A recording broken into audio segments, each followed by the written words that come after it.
Assalamualaikum warahmatullahi wabarakatuh. Halo semuanya, siswa-siswi kelas 11 Akuntansi Keuangan dan Lembaga, kelas 11 AK1 dan 11 AK2. Di pertemuan yang kedua ini kita masih membahas KD 3.1 dan 4.1 mengenai materi pokok ada 4, kedudukan hukum pajak, jenis pajak, tata cara pemungutan pajak, dan tarif pajak. Oke, kita langsung ke materi yang pertama, kedudukan hukum pajak. Kedudukan hukum pajak dibagi menjadi dua, ada material dan formil. Material, mengatur materinya ada 3, subjek, objek, dan tarif. Contohnya di sini ada PPh atau pajak penghasilan, PPN atau pajak pertambahan nilai, PBB atau pajak bangunan, dan bea materai. Untuk formil mengatur acaranya yaitu cara menetapkan, cara membayar, dan cara melapor. Contohnya di sini ada KUP dan penagihan pajak yang diatur semua dalam undang-undang. Oke, lanjut. Kita bahas satu persatu. Ada hukum pajak material.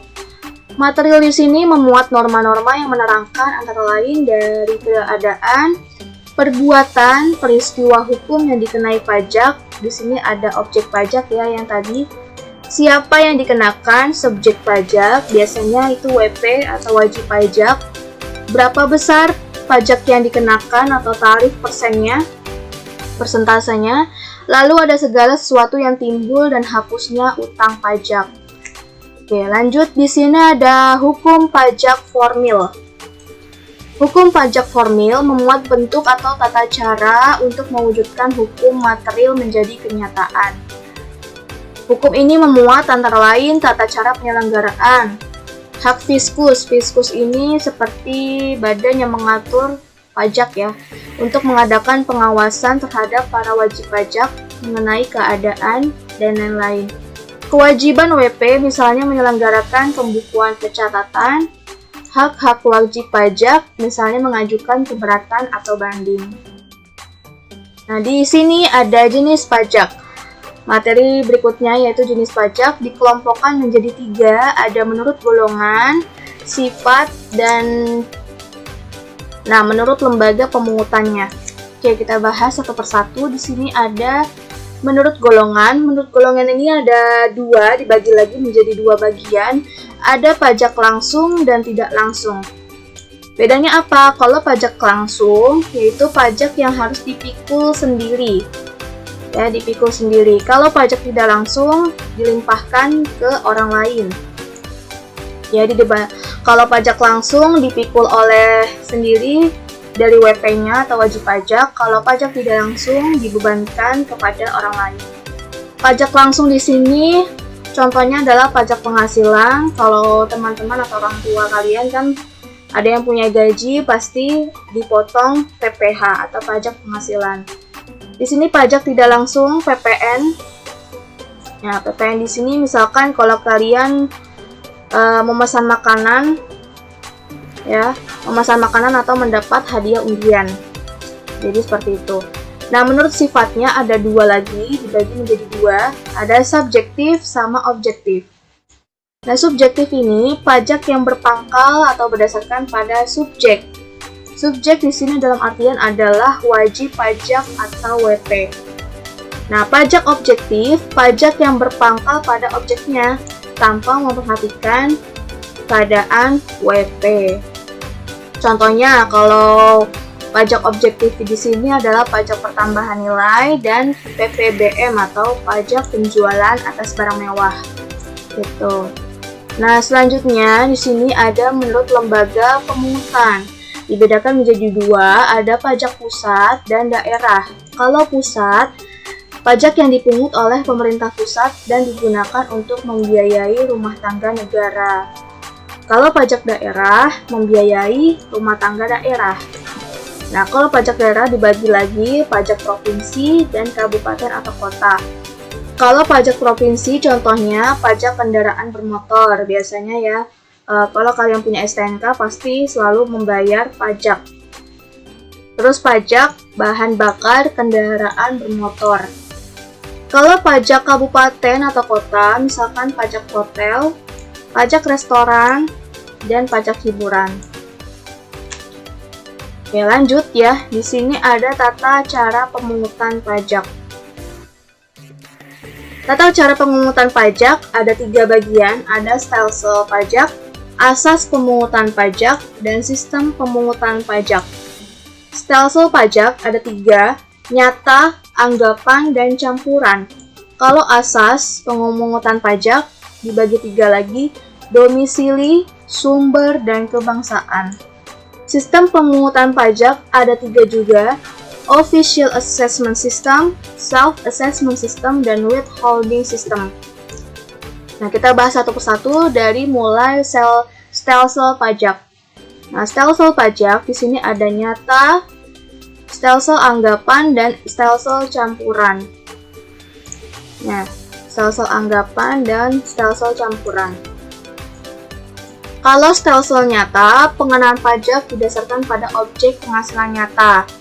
Kalau anggapan, pengenaan pajak didasarkan pada anggapan yang diatur undang-undang tanpa menunggu akhir tahun. Kalau stelsel campuran di sini kombinasi ada antara stelsel nyata dan anggapan.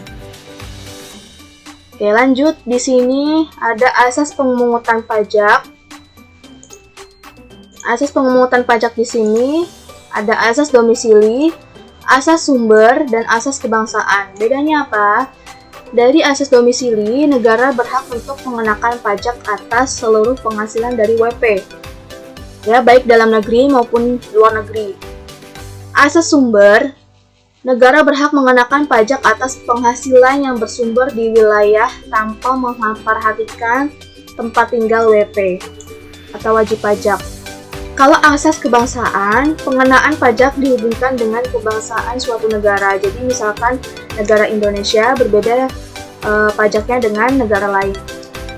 Ya, lanjut, di sini ada sistem pemungutan pajak. Ada 3 juga, Official Assessment System, Self-Assessment System, dan Withholding System.